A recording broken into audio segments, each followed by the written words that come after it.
भाई शर्मा अपार्टमेंट चलोगे? हाँ भाई ज़रूर चलेंगे। अरे भैया आप यहाँ क्या कर रहे हो और ऑटो चला रहे हो आप?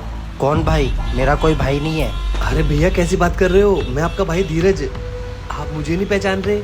मैंने बोला ना मेरा कोई भाई नहीं है, और मेरा भाई मर चुका है। उस टाइम कहा था मेरा भाई, जब उसकी बीवी ने ही मुझे घर से धक्के मार के निकाला था। मैंने प्रॉपर्टी तेरे नाम इसलिए करवाई थी क्योंकि मेरी कोई औलाद नहीं थी। मैं तुझे अपना छोटा भाई नहीं, अपनी औलाद समझता था, लेकिन प्रॉपर्टी नाम होते ही तुम दोनों ने अपना असली रंग दिखा दिया। 3 साल से मैं रोडों पे भटक रहा हूँ, जी रहा हूँ या मर रहा हूँ, उस चीज़ की खबर लेने नहीं आया तू, लेकिन आज तू मेरा भाई बन के दिखा रहा है। ये क्या बोल रहे हो भैया? आप बाहर निकाल दिया? और उसने तो मुझे बताया था कि आप कहीं घूमने गए हुए हो, और मैं जब भी घर पे आता था तो आप मुझे घर पे मिलते ही नहीं थे। मुझे थोड़ी पता था कि आपकी ये हालत हो रखी है।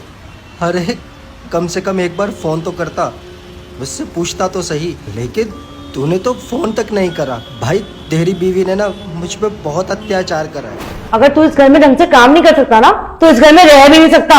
ये पकड़ अपने पैसे और निकल यहाँ से। अच्छा, तो तुम मेरे ही पैसे मुझे दे रही हो? ये पैसे तेरे नहीं, मेरे पति के हैं, और इन पैसों पे और इस घर पे तेरा कोई हक नहीं है। निकल यहाँ से। ठीक है, जब मेरा यहाँ पर कोई हक नहीं है तो मैं ये पैसे लेकर भी क्या करूँगा? ये पैसे भी तुम ही रखो।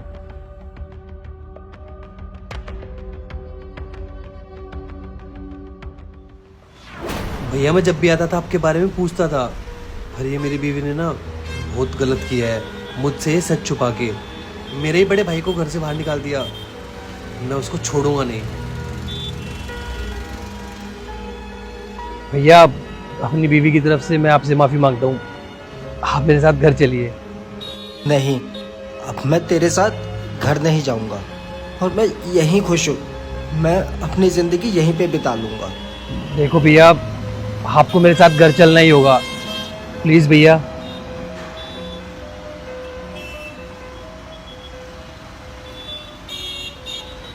चला बैठ।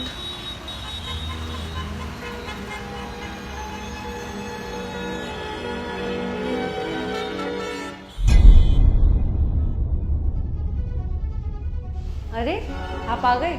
आप बैठो, मैं आपके लिए खाना बना के लाती हूँ। पहले मुझे ये बताओ कि भैया कहाँ हैं? आप बैठो तो सही, मैं बताती हूँ आपको। मैंने पूछा ना, मुझे ये बताओ भैया कहाँ हैं? सब कुछ वहीं खड़े होकर जानोगे क्या?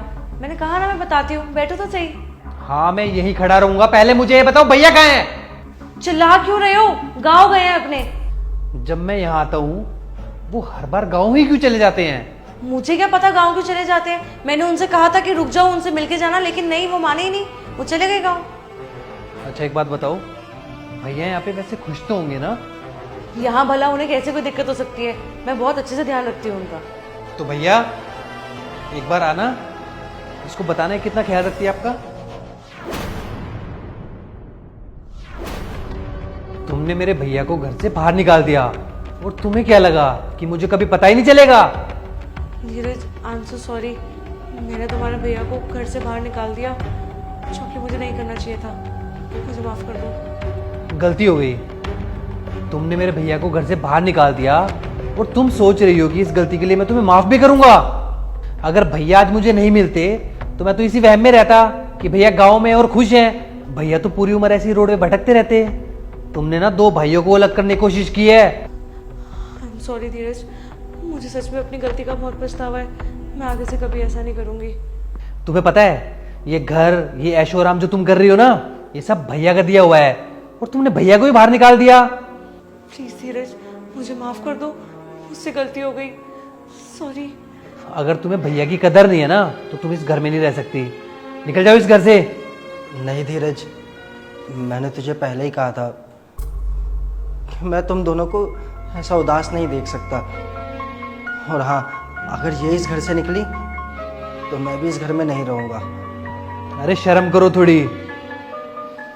और मैं भैया की वजह से तुम्हें माफ कर रहा हूं। अगर आगे से ऐसी गलती की ना तो उसके लिए कोई माफी नहीं होगी। सॉरी भैया, मैंने बहुत बड़ी गलती कर दी, मुझे माफ कर दीजिए। कोई बात नहीं, छोटों से तो गलती हो ही जाती है, बड़ों का तो फर्ज होता है कि छोटों की गलतियों को माफ़ कर दें।